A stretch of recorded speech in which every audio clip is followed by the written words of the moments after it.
should have been a cowboy.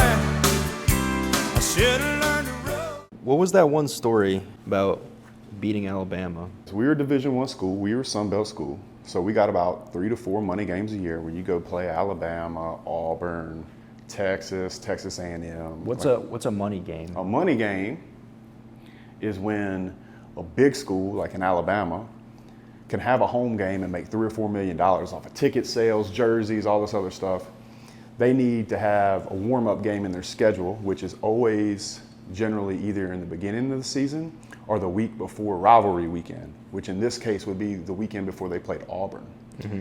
Nick Saban actually called our coach, Charlie Weatherby at the time, and said, hey, listen, I want to move the game up in the day. So we were supposed to pay at like 6 o'clock at night.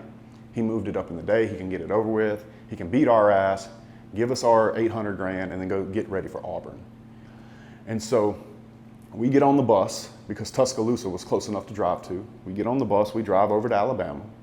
And the funny thing about Alabama is that on the visitor side of the locker room is not what you see on the cameras that are on ESPN. On the cameras on ESPN, it's like statues of Bear Bryant, all this tailgating and all this crazy stuff. But on the back side, the visitor side, you can Google Earth this. There's a graveyard right there. And so it's like this dreary thing where like you're passing this graveyard as you pull up to the back of the stadium. You get out of the bus. You walk in Alabama's locker room. Their visitors' locker room was better than our home locker room at our stadium. Alabama carpets, flat screens, cold pools. I mean, it's just sick. And there's so much tradition in Bryant-Denny Stadium. And so we get there, you know, we put our stuff on, we get ready to go out. And, you know, playing in those big stadiums, Clemson's a lot like this. You walk out in the corner and the stadium's going up, you know, and it's like you're walking out into the arena. It's like gladiator shit. And you got the frat boys throwing beer on you, you know, talking all this shit because they're 30 feet above you, you know. And we walked out on that field, man, and everybody knows how the game went. We won the game. And to be quite fair, we could have played them 100 more times. They would have beat our ass every time, in all fairness. But we won the game. They had 4 turnovers. We never turned the ball over. And I remember getting back into that nice Alabama carpet, flat screen, cold pool, locker room. And bro, we were throwing Gatorade everywhere. We were laying on the floor doing Gatorade. You know how people do snow angels? Yeah. We were doing Gatorade angels on the floor.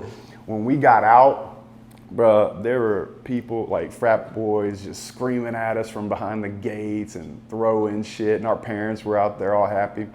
I'll tell you what I'll never forget though. When we got to the Louisiana line, coming back, like Alabama, Mississippi, when we got to Louisiana, there were 30 state troopers waiting on us at the state line. They put 15 in the front of us, 15 in the back, so we could just haul ass back to the stadium. When we got back to our stadium, the lights were on, the band was there, the news was there, the mayor was there, the school president was there, bro. It was a fucking party, bro.